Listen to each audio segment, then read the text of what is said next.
ओम परम तत्वाय नारायणाय गुरुभ्यो नमः। भाइयों बहनों, बच्चों को मेरा प्यार और बड़े बुजुर्गों को मेरा प्रणाम। आप सभी मेरे साथ बोलिए श्री राम जय राम जय जय राम, श्री राम जय राम जय जय राम। हनुमान जी हिंदू धर्म के एक महत्वपूर्ण देवता हैं। उनको महाकाव्य रामायण में भगवान राम के परम भक्त रूप में प्रस्तुत किया गया है। हनुमान जी को अनेक नामों से पुकारा जाता है, जैसे कि पवन पुत्र, मारुति नंदन, बजरंगबली आदि। उनका चरित्र वीरता, शक्ति और भक्ति से भरा पड़ा है। उनकी भक्ति और समर्था के कारण वे भगवान राम के सबसे ज्यादा प्रिय माने जाते हैं। हनुमान जी को वानर या किसी भी रूप में माना जाए तो वह योद्धा के रूप में ही प्रचलित हैं और भगवान राम की सेवा में हमेशा तत्पर रहने वाले हैं। हनुमान जी के बारे में क्या कहा जाए, ये दास हनुमान जी के बारे में और क्या कह भी सकता है। उसमें इतना बल है ही नहीं, ना इतना विवेक है। हनुमान जी का चरित्र महत्वपूर्ण हिस्सा भगवान राम की लीलाओं और महाभारत की कुछ घटनाओं में उनकी भूमिका रही है। वे आदित्य शक्ति और वीरता के देवता रहे हैं और राम काज में कभी पीछे नहीं रहे।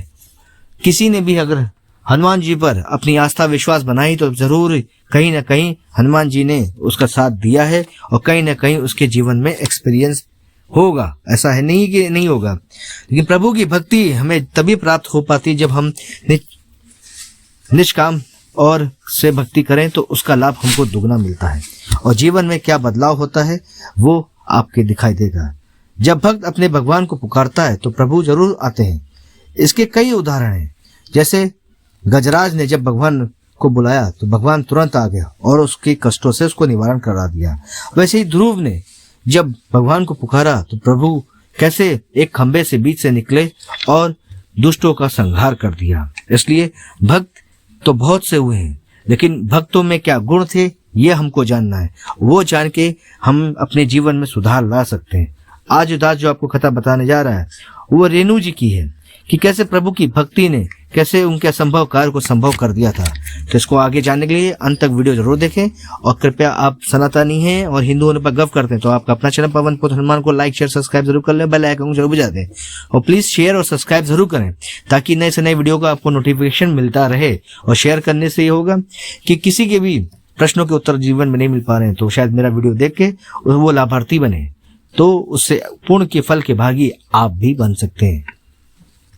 रेणु जी बताती हैं कि यह घटना मेरे लॉकडाउन की समय की है।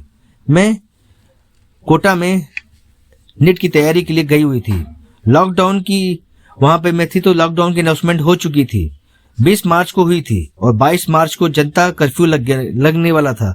उसी के थोड़े दिन पहले मैं घर दिल्ली से होके आई थी। मेरा घर दिल्ली में पड़ता है, मैं वहां से होके आई थी और मैं होली की छुट्टी वहीं करके ही आई थी।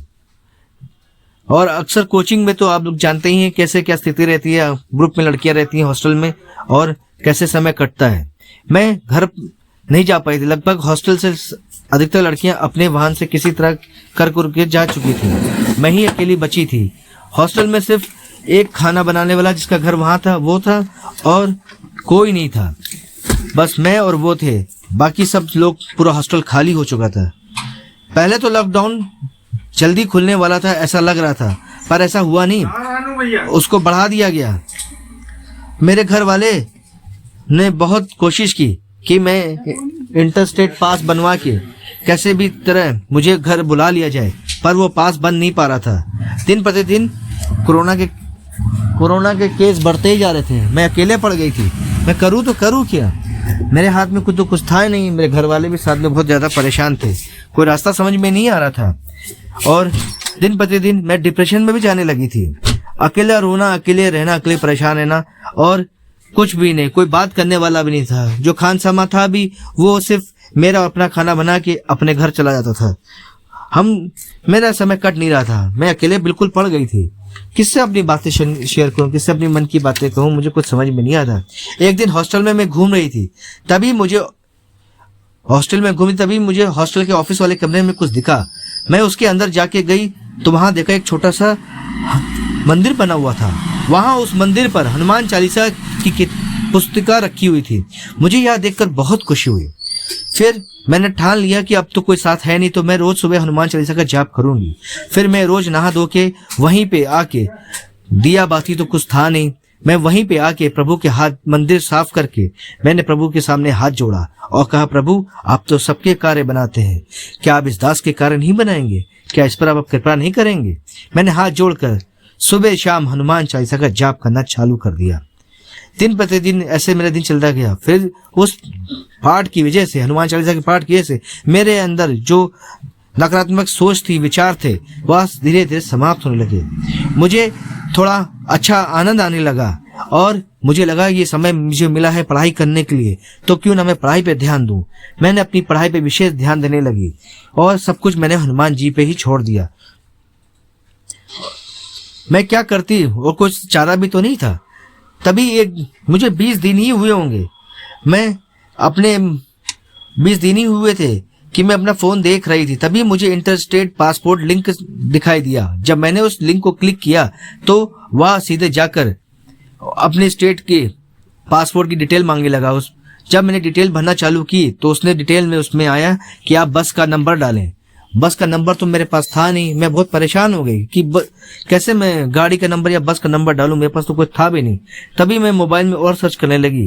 तभी मुझे राजस्थान ट्रांसपोर्ट बस का रजिस्ट्रेशन दिखाई दिया। जहां पे मैंने जाके बस का रजिस्ट्रेशन करवाया तो वहां देखा कि कुछ बसें दिल्ली जाने के लिए नियुक्त हुई थी, कुछ यात्रियों के लिए। मैंने वहां पे अपने लिए एक सीट बुक करवाई। सीट बुक करवाने के बाद फिर मैंने अपना सब डाला तो वो पास जनरेट हो गया और वह 3 दिन बाद मुझे पास आना था। तो ये देखिए प्रभु की कृपा ही थी। जहां मेरे लिए सारे रास्ते बंद हो चुके थे, वहां प्रभु की कृपा की वजह से मेरे लिए रास्ते खुलने चालू हो गए थे। मेरे हनुमान चालीसा का सुबह शाम का पाठ चल ही रहा था। पहले मैं बहुत अकेले रहती थी तो मुझे लगता था कि कोई मेरा साथ देने वाला नहीं, मैं परेशान थी। लेकिन प्रभु की कृपा से ये अकेलापन भी मेरा कटता जा रहा था। कुछ दिन बाद, उस 3 दिन हो गए थे, 3 दिन के बाद उस पास को चेक करने के लिए पुलिस वाले आए। उन्हें पुलिस वालों ने जब इंक्वायरी की तो तब मुझे भी पता चला कि इसमें बस ड्राइवर का नाम नहीं लिखा है। तो उन्होंने कहा कि हमें ये पास जो है कैंसिल करना पड़ेगा, हम आपको अलाउ नहीं कर सकते जाने के लिए। मेरी बहुत मेहनत और प्रार्थना करने के बाद वो बोले ठीक है, हम कल फिर आपको मौका देते हैं, आप बस ड्राइवर का नाम पता करके इसको फिल कर दीजिएगा। इसको हम लोग फिर आएंगे, इसको फॉर्म को फिल करके आपको देना होगा। तो मैं मान गई। मैं रोज की तरह सुबह हनुमान चालीसा का पाठ करने उसी ऑफिस वाले कमरे में गई। मैंने हाथ जोड़कर प्रभु से प्रार्थना की, प्रभु आप तो सबकी मदद करते हैं, कैसे आपने राम लक्ष्मण जी को अपने कंधों पर बिठाकर अयोध्या ले गए थे, वैसे ही मुझ पर कृपा करें। हे मेरे प्रभु, मेरे ऊपर कृपा करके मुझे मेरा रास्ता दिखाएं। मैं क्या करूं, मैं परेशान हूं, मुझे मेरी मदद करिए। फिर मैंने पूजा करने के बाद फिर मैंने राजस्थान ट्रांसपोर्ट में फोन किया। वहां उन्हें बस ड्राइवर का मैंने उनसे नाम पूछा तो उन्होंने बताया कि बस ड्राइवर का नाम मारुति है। मैं ये नाम सुन के होश उड़ गए कि मुझे लगा कि अरे मारुति कैसे हो सकता है, ये तो साक्षात प्रभु मेरा कार्य करने आए। प्रभु को मेरा असंभव कार्य जो था प्रभु खुद स्वयं करने आए। मुझे विश्वास ही नहीं हुआ, मैं विश्वास ही नहीं कर पाई थी कि कैसे अचंभव हो सकता है। मैंने तो बस प्रभु की आस्था और विश्वास से मैंने बस प्रभु की भक्ति की और प्रभु खुद आ गए। जैसे राम और लक्ष्मण जी को उन्हें अयोध्या ले गए थे, कैसे राम और लक्ष्मण जी की सारे कष्टों को उन्हें हर दिया था, साक्षात हनुमान जी आ गए और वह मेरे कष्ट हरने के लिए आ गए। मेरी खुशी का कोई ठिकाना नहीं था।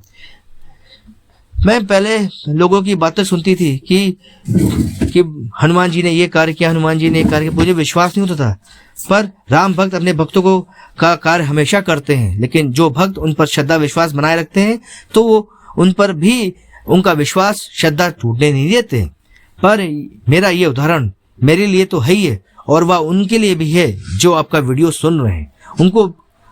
उनको लगे, उनको पता चले कैसे राम भक्त राम के भक्तों का कार्य करते हैं और कैसे वो भक्तों को कभी अकेला नहीं छोड़ते। जब हमें जरूरत होती है तो प्रभु अब हमारा साथ देने जरूर आ जाते हैं। बस हमको जरूरत है श्रद्धा और विश्वास और समर्पण से प्रभु को बुलाने की। हम प्रभु असंभव को भी संभव कर देते हैं। जब हमारी भक्ति विश्वास प्रभु के प्रति बढ़ जाता है तो असंभव को संभव भी कर देते हैं। कैसी लगी आपको ये आश्चर्यजनक घटना प्रभु की भक्ति के ऊपर? अगर आपको इस दास का कार्य पसंद आ रहा हो और आप सनातनी और हिंदू होने पर गर्व करते हैं तो आपका अपना चैनल पवन पुत्र हनुमान को लाइक शेयर सब्सक्राइब जरूर कर लें। प्लीज शेयर और सब्सक्राइब जरूर कर लें। शेयर करने से जिसके पास भी कोई प्रॉब्लम होगी, शायद मेरे वीडियो देख के उसके जीवन में अंधेरा से रोशनी हो जाए, तो उस लाभार्थी आप भी बन सकते हैं, उस पुण्य फल के भागी आप भी बन सकते हैं। और प्लीज सब्सक्राइब जरूर कर लें और बेल आइकन जरूर बजा दें। सब्सक्राइब करने से इस दास को लगेगा कि आपको उसका कार्य पसंद आ रहा है। तो आज के लिए मैं वीडियो यहीं समाप्त करता हूँ। आप सभी को मेरे साथ बोलिए, भारत माता की जय, बजरंग बली की जय, श्री रामचंद्र की जय, नीम कलोरी बाबा की जय और पवन पुत्र की हनुमान की जय। जय जय श्री राम। धन्यवाद।